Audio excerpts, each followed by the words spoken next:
The 2021 Afghanistan withdrawal has been thrust back into the spotlight recently. President Biden apparently didn't think any mistakes were made in the withdrawal, according to a new book.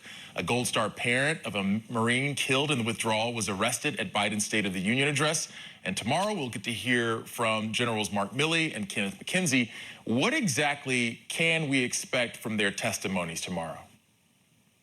Well, I think you can expect a lot like what they gave in their September 2021 testimony, where basically they'll try to absolve themselves from any responsibility. They'll say that they gave their best military advice. It was chaotic. It was, the enemy had a vote and all this. But that's really going to be hiding, I think, many errors that were very much predictable, very much called for ahead of time.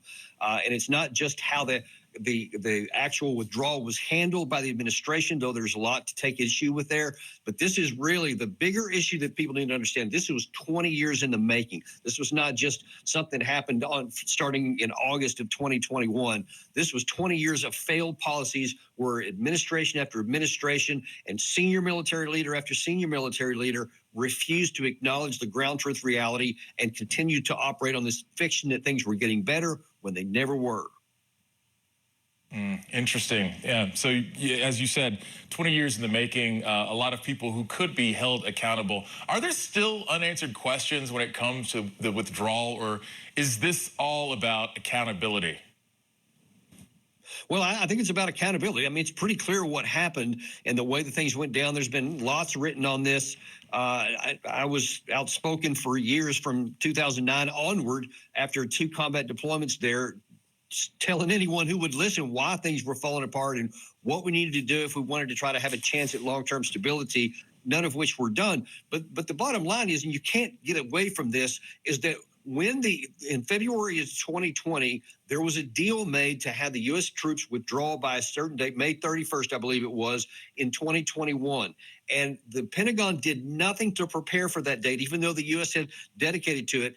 And then the administration, the Biden administration, when they came in, also added to the problems by not making a decision about whether or not they were going to keep to that until it was too late. And then they pushed it back originally to September 11th. This is what they were shooting for. But by then, the die had been cast, and the rot of 20 years of failed policy couldn't be contained anymore. And then it collapsed, in dramatic fashion. I want to focus in on accountability here for just a moment. House Foreign Affairs Committee Chairman Representative Michael McCall, a Republican from Texas, has been a hawk on this issue. He's talked about it plenty of times over the last few years and has said this administration must be held accountable. That was at a post on X. What could accountability look like, and is there any precedent for something like this? Well, I mean, that's really the good question. I mean, when they say accountability, what do they mean, especially now? I mean, I'd like to think, if nothing else, we can get the truth on the table and see that, why decisions weren't made ahead of time. Why did the Pentagon, even though they knew that the U.S. was committed to this withdrawal date, take no action on that?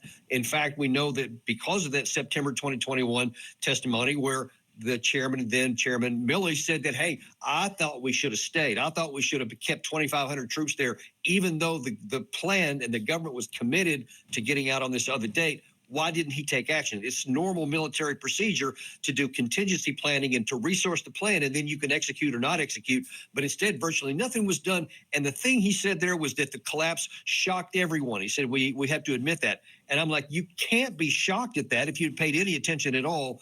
So that also has to come out in terms of responsibility to be people to say, you said this at one time, but this was known at the time, and then it ended up this way. So we'll see what anybody, I've never seen anybody held account to some of these failures, but at least let's get them, the truth out there. Before we let you go, Lieutenant Colonel, I'm curious about legacy and what our legacy in Afghanistan will be for the years to come, and if there were any lessons learned in how all of this played out, from the decades-long war to the withdrawal. With the last 40 seconds we have left, what can you say on that? I can tell you what the lesson should be. The lesson is, don't see things on the ground the way you wish they were, and then commit a country and armed forces to something that's militarily unattainable. If you can't attain something with attainable military objectives and the resources and the time, Don't go down that path, and instead do something that you have the capacity to do. And there was plenty of off-ramps we could have throughout those whole 20 years that could have ended much, much better than it did. That's the point. Be realistic.